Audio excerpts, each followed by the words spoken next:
Hello everyone, welcome back to my YouTube channel. ഇന്ന് ഞാൻ അവതരിപ്പിക്കാൻ പോകുന്നത് നമ്മുടെ IVF ലാബിൻ്റെ ഒരു ടൂറാണ്.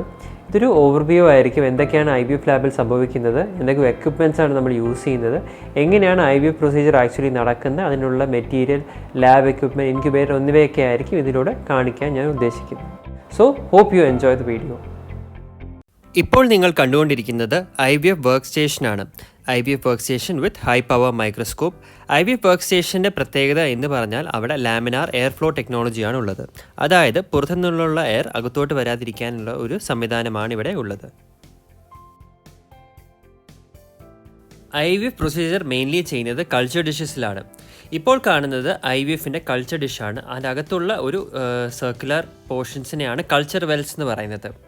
ഈ കൾച്ചർ വെൽസിലാണ് നമ്മൾ IVF മീഡിയ വിത്ത് ഓവർലേ മീഡിയ ഇട്ടിട്ട് അതിൻ്റെ പുറത്താണ് നമ്മൾ IVF എംബ്രിയോസ് ഗ്രോത്ത് ചെയ്യുന്നത്.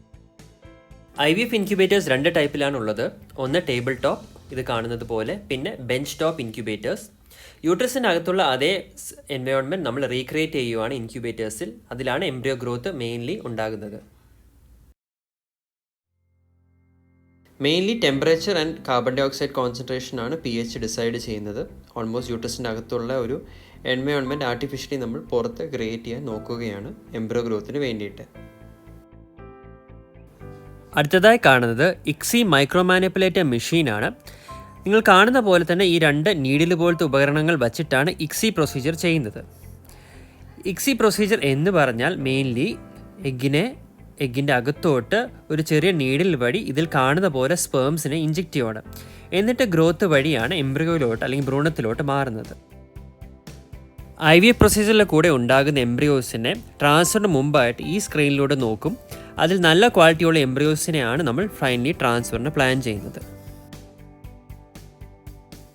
അധികം വരുന്ന എംബ്രിയോസ് ഇതിൽ കാണുന്ന പോലുള്ള ക്രയോ കാനസ്റ്ററിലാണ് സ്റ്റോറേജ് ചെയ്യുന്നത്. ലിക്വിഡ് നൈട്രജനിലാണ് എംബ്രിയോ സ്റ്റോറേജ് നടത്തുന്നത് -196 ഡിഗ്രീസിൽ. ഫ്യൂച്ചർ IVF പ്രൊസീജിയേഴ്സിന് വേണ്ടിയിട്ടായിട്ട് ഈ എംബ്രിയോസ് യൂസ് ചെയ്യാവുന്നതാണ്.